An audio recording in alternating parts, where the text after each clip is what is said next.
Hello दोस्तों, आज मैं फिर से हाजिर हूं आपके सामने एक नई वीडियो को लेकर, जिसमें नई जानकारी लेकर आया हूं। आज हम इस वीडियो में बात करने वाले हैं भारतीय संस्कृत के प्रतिनिधि कवि के बारे में, जिनका नाम मैथिली शरण गुप्त है। आज हम इनके जीवन से जुड़ी कुछ अहम घटनाओं के बारे में, कुछ कहे अनकहे पलों के बारे में बात करेंगे। तो आइए वीडियो को स्टार्ट करते हैं। सबसे पहले आपको बताता चलूं कि मैथिली शरण गुप्त जी भारतीय संस्कृति के व्याख्याता, राष्ट्रीयता के उन्नायक तथा स्वस्थ परंपराओं के प्रबल पोषक कवि हैं।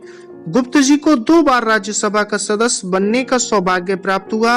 गुप्त जी सच्चे अर्थों में राष्ट्र के महत्तम मूल्यों के प्रतीक और आधुनिक भारत के सच्चे राष्ट्र कवि थे। ये द्विवेदी युग के सबसे अच्छे लोकप्रिय कवि माने जाते हैं। वहीं बात करेंगे इनके जन्म को लेकर, तो मैथिली शरण गुप्त जी का जन्म 3 अगस्त सन 1886 ईस्वी को उत्तर प्रदेश में झांसी जिले के चिरगांव में हुआ था। इनके पिता का नाम सेठ रामचरण गुप्त था। सेठ रामचरण गुप्त जी स्वयं एक अच्छे कवि थे। इनकी माता का नाम काशी बाई था। वहीं बात करेंगे इनके गुरु को लेकर, तो राष्ट्रकवि मैथिली शरण गुप्त जी के गुरु का नाम आचार्य महावीर प्रसाद द्विवेदी था। आचार्य महावीर प्रसाद द्विवेदी जी इन्हें बहुत प्रेरणा मिली, इसलिए द्विवेदी जी को अपना गुरु मानते थे। और इनकी शिक्षा को लेकर बताया गया है कि गुप्त जी की शिक्षा दीक्षा घर पर ही संपन्न हुई। घर के साहित्यिक वातावरण के कारण बचपन से ही इनमें काव्य के प्रति अभिरुचि जागृत हुई। गुप्त जी की प्रारंभिक शिक्षा गांव में ही हुई। आगे पढ़ने के लिए वे झांसी गए, परंतु वहां मन न लगने के कारण घर लौट आए और घर पर ही रहकर स्वाध्याय करने लगे। और स्वाध्ययन से ही इन्होंने अनेक विषयों जैसे अंग्रेजी, संस्कृत और हिंदी आदि का ज्ञान प्राप्त किया। गुप्त जी की शिक्षा का कोई अंत नहीं था। इनके साहित्यिक परिचय के बारे में बात करेंगे, तो गुप्त जी भारतीय संस्कृति के प्रतिनिधि कवि थे, इसलिए इन्होंने भारत के गौरवशाली अतीत का बड़ा दिव्य ज्ञान किया। और गुप्त जी प्रमुख रूप से प्रबंध काव्य की रचना में सिद्धहस्त थे। खड़ी बोली के रूप स्वरूप का निर्धारण करने एवं उसके विकास में गुप्त जी ने अपना अमूल्य योगदान दिया था। आचार्य महावीर प्रसाद द्विवेदी जी के संपर्क में आने के पश्चात उनकी प्रेरणा काव्य रचना करके इन्होंने हिंदी काव्य की धारा को समृद्धि प्रदान की। इनकी कविता में राष्ट्रभक्ति एवं राष्ट्र प्रेम का स्वर प्रमुख रूप से मुखरित हुआ। इसी कारण हिंदी साहित्य के तत्कालीन विद्वानों ने इन्हें राष्ट्रकवि की उपाधि से विभूषित किया। गुप्त जी ने प्राचीन भारतीय संस्कृति एवं राष्ट्रीय भाव की अपने काव्य में प्रस्तुत कर इन्होंने युग धर्म का निर्वाह किया और अतीत के आदर्श को वर्तमान की प्रेरणा के रूप में प्रस्तुत किया। मैथिली शरण गुप्त जी को मिला सम्मान, तो गुप्त जी को उनके काव्य की सर्वोत्कृष्टता पर सम्मानित करते हुए आगरा विश्वविद्यालय साहित्यिक वाचस्पति की मानद उपाधि से विभूषित किया गया। गुप्त जी को हिंदी साहित्य सम्मेलन ने इनकी रचना साकेत पर मंगला प्रसाद पारितोषिक पुरस्कार प्रदान किया। सन 1945 ईस्वी में भारत सरकार द्वारा गुप्त जी को पद्म भूषण पुरस्कार से अलंकृत किया गया और गुप्त जी को 2 बार राज्यसभा के सदस्य होने का सम्मान भी प्राप्त हुआ। तो इनके लिए बहुत बड़ी बात है, क्योंकि पद्म विभूषण से इनको सम्मानित किया गया था। और द्विवेदी युग के सर्वश्रेष्ठ कवि के रूप में श्री मैथिली शरण गुप्त जी, तो बताता चलूं कि गुप्त जी द्विवेदी युग के देदीप्यमान नक्षत्र हैं। यद्यपि गुप्त जी के पौड़ काव्यों की रचना 1920 ईस्वी के उपरांत हुई है और उनकी काव्य रचना का आरंभ 1900 ईस्वी के आसपास हुआ, परंतु उनके काव्य जिन प्रवृत्तियों का विकास हुआ उनका जन्म द्विवेदी काल में ही हुआ। मैथिली शरण गुप्त जी अपनी काव्य रचना के आरंभ के कुछ समय बाद लगभग 1903 ईस्वी में आचार्य महावीर प्रसाद द्विवेदी जी के संपर्क में आ गए थे तथा गुप्त जी द्विवेदी युग के सबसे बड़े और प्रतिनिधि कवि हैं। विषय, रीति और परिणाम तो सभी दृष्टियों से वे इस काल के सबसे बड़े कवि सिद्ध होते हैं। द्विवेदी युग के श्रेष्ठ रचनाकारों में कविवर मैथिली शरण गुप्त जी को विशिष्ट स्थान प्राप्त है। इस प्रकार गुप्त जी द्विवेदी युग के सर्वश्रेष्ठ कवि माने गए।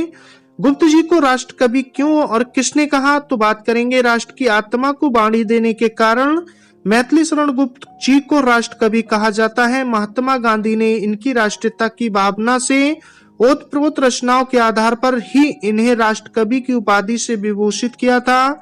साथ ही साथ हिंदी काव्य को श्रृंगार रस की दलदल से निकालकर उसमें राष्ट्रीय भावनाओं की पुनीत गंगा को बहाने का श्रेय गुप्त जी को ही है। इस प्रकार गुप्त जी को राष्ट्रकवि होने का भी गौरव प्राप्त हुआ था। वहीं इनकी भाषा के बारे में बात करेंगे तो बताना चाहूंगा कि गुप्त जी खड़ी बोली के प्रतिनिधि कवि हैं। खड़ी बोली को साहित्यिक रूप प्रदान करने में गुप्त जी का जितना बड़ा योगदान है उतना किसी अन्य कवि का नहीं है। भाषा पर इनका पूर्ण अधिकार था। गंभीर विषय को भी सुंदर और सरल शब्दों में प्रस्तुत करने में सिद्ध हस्त थे। इनकी भाषा में माधुर्य, भावों में तीव्रता और शब्दों का सौंदर्य देखते ही बनता है। गुप्त जी का साहित्यिक वास्तव में भाषा, भाव, लोक कल्याण, जनता को जगाने एवं भारतीय संस्कृति के चित्रण की दृष्टि से उच्च कोटि का है। इनकी शैली बताना चाहूंगा तो गुप्त जी की शैली में प्रसाद, माधुर्य तथा ओज तीनों गुण हैं। गुप्त जी के काव्य में शैली के 3 रूप मिलते हैं। नंबर 1 प्रबंध शैली, नंबर 2 रूपक शैली तथा नंबर 3 गीति शैली। तीनों शैलियों पर द्विवेदी युग का विशेष प्रभाव परिलक्षित होता है। इनकी शैली में योग्यता, साहित्य प्रवाहमयता, सरसता और संगीतमात्मकता की असजत्र धारा प्रवाहित होती दिखाई पड़ती है। इनकी रचनाएं तो गुप्त जी की रचना संपदा विशाल है। गुप्त जी की रचनाएं उद्देश्य परक हैं। इनकी कविताओं में राष्ट्रीयवादी एवं मानवतावादी विचारों की अभिव्यक्ति का उद्देश्य किसी न किसी संदेश से अवगत कराया जा सकता है। ऐसे स्थल उनके काव्य के में भरे पड़े हैं जिनमें देशवासियों को कोई न कोई सीख दी गई है। गुप्त जी की समस्त रचनाएं 2 प्रकार की थी। नंबर 1 अनुदित, नंबर 2 मौलिक।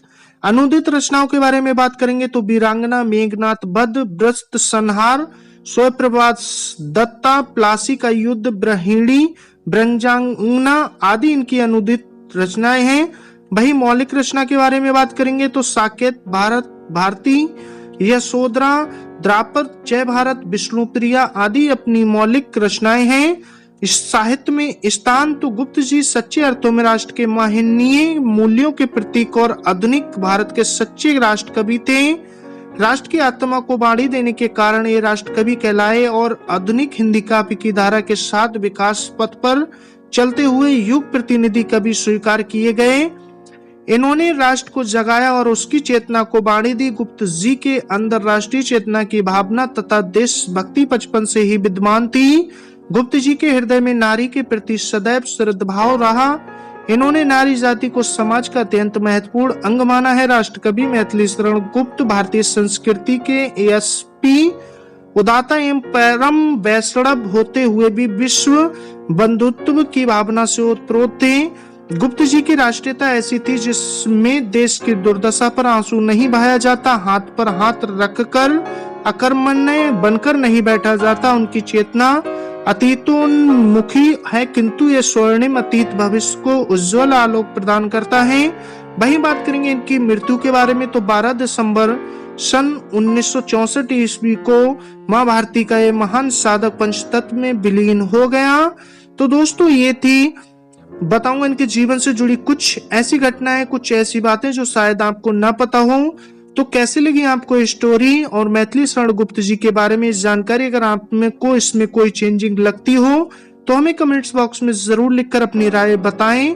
और अगर आपके पास भी इतिहास के बारे में, किसी भी स्वतंत्रता सेनानी के बारे में, राजा महाराजाओं के बारे में कोई भी जानकारी है तो हमारे साथ जरूर साझा करें ताकि हम अपने चैनल पर ला सकें। मिलते हैं फिर नेक्स्ट वीडियो में नेक्स्ट स्टोरी के साथ। आपने अपना कीमती